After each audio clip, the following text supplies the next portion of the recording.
Welcome to Conspiracy Consensus. I'm John Lorden, and joining me as always is... Christy Arnhart. This is the show where Christy does the research looking into a conspiracy, and we present it here in front of a live stream audience, and we put the question to them, is it actually a conspiracy or not? Now, typically, I try to take the opposing viewpoint, but honestly, sometimes it's hard with these stories, because I believe in them too. So I'm curious to see what we're hearing about today. Christy, what's the topic? Today, we're going to discuss whether or not people can be NPCs. NPCs. Please explain to the audience what that is. NPCs are non-playable characters in games. Anytime you walk into a shop and you have an innkeeper, you pass somebody on the street, that's a non-playable character, an NPC. They have a set dialogue, they don't deviate. That's their existence. So is the theory that I am a real person, but some people that I'm interacting with are actually not real people, but fake, they're NPCs in some way? Yes. Okay, it's not that they are real people who are acting like NPCs due to whatever their job is or their belief structure or anything like that. It's legit, they're NPCs. Okay. Yes, they're really... You'll be freaked out by the end of this, trust me. But in order to get get there. Okay, first of all, we got to get rid of that. Okay, there we go. Whoa, Christy. That's much better. What? I'm going to have to blur something. Okay. Oh my gosh. This is a healthy female body. What you're seeing on the outside, the little lines, those are her aura. Okay. Now, we have to take a little journey here to get to the NPC theory for me. Okay. And let me just say, when you watch this show, don't expect to get, the most intelligent science you ever heard. I'm having to learn about this stuff with you. Yeah. So it's going to be explained in a very simple way. Because I see that in the comments sometimes. They're like, well, that was a good, simple explanation. I was good. That's what I'm shooting for. Yeah. Let's simplify. So, this is my opinion. This all starts with Dr. Walter Kilner. Now, I don't have a picture of Dr. Kilner. I couldn't find one. He was a British medical electrician at St. Thomas Hospital in London from 1879 to 1893, and he was in charge of electrotherapy. And, I'm not talking like electroshock so much as any type of electricity that was used in any way in the hospital. This was the guy that administered it. And he had his own private medical practice. So I guess he was pretty good at what he did. Okay.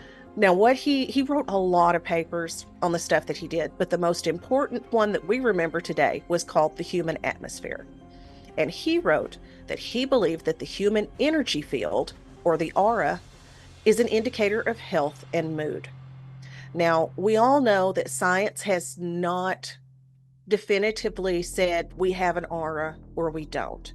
They will say that we have an energy field that extends from our bodies and things of that nature, but they don't go as far as saying we have auras. Okay. It wasn't just that we had an aura.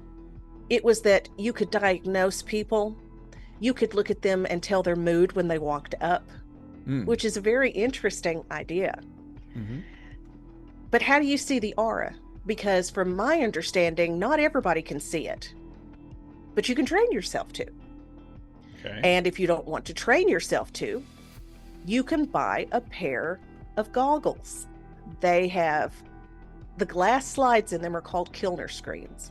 What? And they are treated with alcoholic solutions and this dye. And the dye is made from coal tar. It's very toxic. It's called dicyanin, I believe is how you pronounce it. Okay.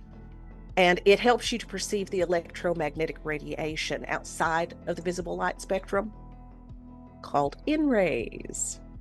And this shows you people's auras. Okay. You can buy them today. You can go to Amazon and buy them if you want. They're very expensive. The dye, just to make the dye that goes on them, is very expensive. And any other type of dye that they have tried to use in its place is just as expensive. So if you want a pair, you're going to have to foot the bill for them, because I think the first one I saw was like $250, something like that.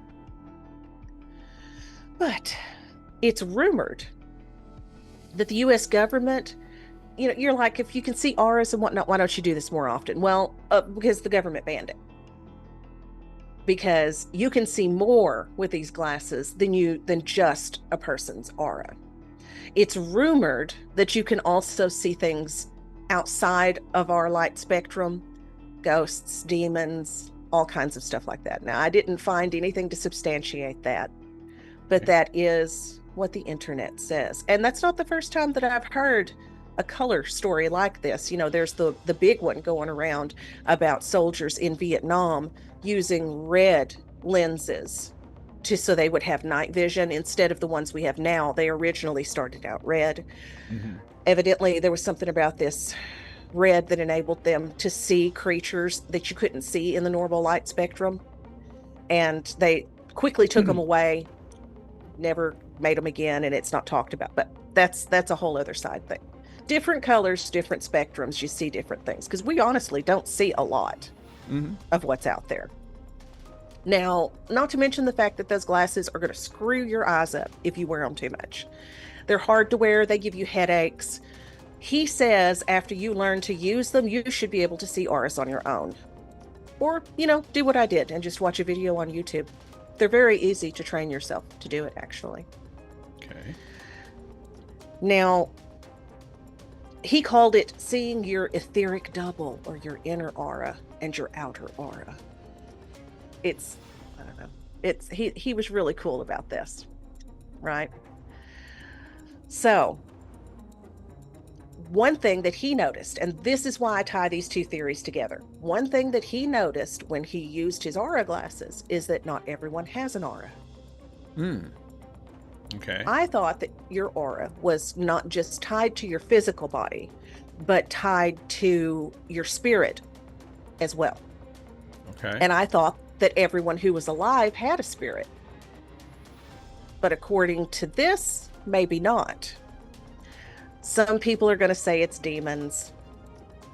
Now, I see psychics every day on Instagram that talk about people not having souls. Not everyone has a soul. I thought everybody did if you were alive. But they're saying no. You could be an NPC. You could just be a placeholder there to help us along our cosmic journey. We already know that a lot of people believe we're living in a simulation.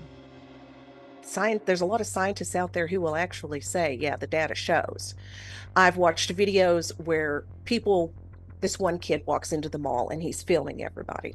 And he shows this one store, and it's like Abercrombie and Fitch. I don't remember what it was called, but you got two guys standing outside welcoming people. There's nobody in the store. There's nobody behind the counter. He says it's like this every day. I've never seen anyone shop in there. I've never seen anybody wear their clothes. He said they're NPCs.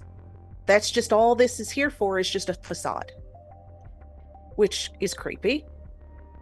And if you saw the movie Free Guy with Ryan Reynolds, he was an NPC and didn't know it. Yeah. Until he realized it. But yeah, the NPC theory all started with this one meme. Another theory that people use to point to the fact that some people are NPCs is that not everyone has an inner monologue. Do you have an inner monologue, John? Not anymore, but it was an actual effort to get to that point. If you get into mindfulness at all, you can really work with that inner monologue so that it's not affecting you. Honestly, my inner monologue was terrible, and it was constantly worried and either having my pain in advance or having pain from the past. It just wasn't. And when you're having an inner monologue, I know there's a certain amount of focus and energy and goes to that. It really doesn't allow you to be present in the actual moment. Yeah. So yeah, once I started getting into mindfulness, I heard this great exercise for anyone that's interested in this. I think it was Eckhart Tolle that really started me down that path. And he's got all kinds of different books. It's funny because he kind of keeps re-releasing the same ideas, but just different approaches to get those ideas. But he described it as, imagine that voice in your head, try to clear your mind and just wait to see what the first thing that comes out. He described it almost as watching a mouse hole. Like you're just staring at this blank wall and there's a little mouse hole there, and what's the first thing to come out, and how long can you keep that space before something comes out, and then can you just let it be without actually judging it one way or the other. On top of that, I'm talking years and years of therapy, but yeah, I don't have a traditional inner monologue like that. There's moments where something occurs, or I don't know, for some reason, for me mostly it's if I'm trying to formulate a joke. Like I will start hearing the structure in my head about like, say this, and then you can say that. But outside of that, not really. I could be an NPC. Yeah. No, because you made a conscious effort to silence yours for a reason. Yeah. There, only 5 in 30 of us have that inner monologue. I thought everybody had that, because mine runs nonstop, 24/7. I have trouble sleeping. Mm-hmm. I have to daydream myself to sleep because my mind won't shut up. Yeah. But they point to people without inner monologues as a possible indicator of being an NPC. And have you ever known anybody that's just boring? You describe them as gray. I live in Minnesota. There's some people out here that... True. You got NPC country up there, huh? They're super happy. Everyone's happy out here, but yeah, you could run into a dud conversation here or there pretty easy. Well, anytime you run into those people that are they never deviate. It's the same things over and over. Mm-hmm. They never change their opinions. And if you try to have deeper conversations, they're just not able to do that. That, to a lot of people, is another indicator that they exist and that some people are just NPCs. So how do you know if you're an NPC? Well, let me put this video into the chat. Okay. This video will help you answer the question of whether or not you're an NPC I'm so sorry, my eyes are so bad, Blank Rascal. It is a very good video. You can look up others. There are shorter videos, but I thought this one was the best because by the end of it, you feel like your mind is going to explode. It's good questions. It is. It's really good questions. But yeah, so keep that in mind. Keep that in mind. There are NPCs in this world, and you may be one of them. Ask yourself, when do I ever do anything spontaneous? When was the last time that I did something that was out of my comfort zone? Questions like that. There's a difference between being comfortable and never changing. Never. Right. Well, it sounds like you firmly believe in this, but the question is, I don't. Do they? I don't know. I don't know if I firmly believe. Okay, I'll be honest with you. I believe that there are people without souls. Okay. But I don't believe that they're human beings like me and you. Okay. I think that it's more of an indwelt demonic thing than I think there are people that walk around and they're not people. I don't know if they're aliens. I don't know. It's not like I've ever walked down the sidewalk and been like, oh, they're a non-person. They have no soul or something. I've never done anything like that. If you want to call them NPCs, then yeah, I do think. Because I don't think all of us are here like the rest of us. All right. Well, we're going to leave the poll open long enough for Christy to vote for herself. Go ahead, Christy. Done.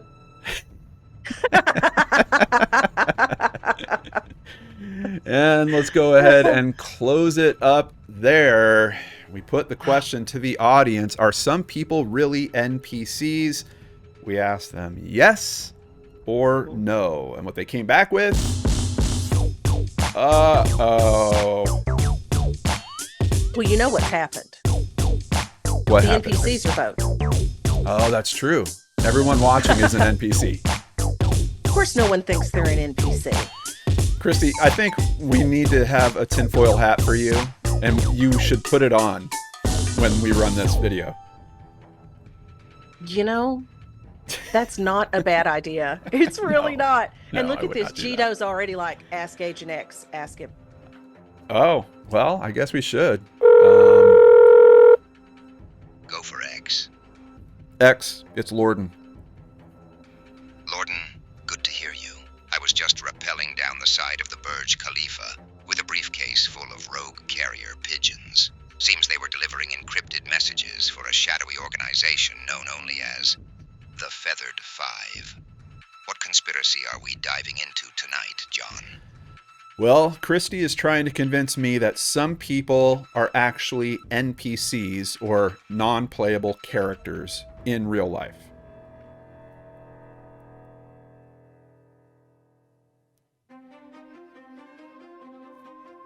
That's how tough it is.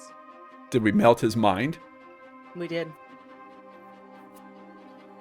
Are you there, Agent X? NPCs in real life, ha. The archivist has stumbled upon a truth most dare not whisper. The masses are not who they seem. Tell me, John, did the audience buy into this revelation, or are they still stuck in the simulation?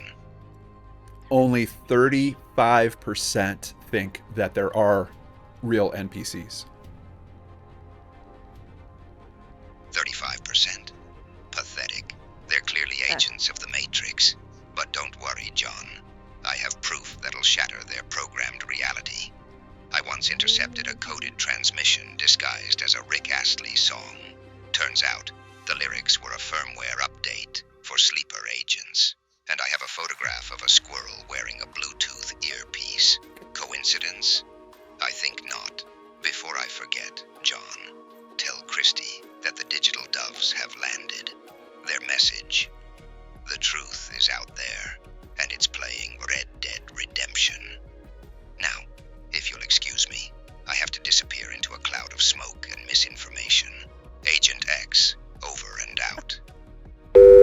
Wow, he was on fire today. Wow. He was. Yeah. Woo. Well, Christy, you didn't win this one, but you can always try again next week. We hope that you'll join us as well, but let us know what you think in the comments down below. If you have ideas for Christy, where can they reach you? You can reach me on X at Ghost of Christy, or you can email me at paranormalpurse, PERS, @gmail.com. All right. Thank you guys for joining us, and please come back next week. We'll do it all again. We'll see you there.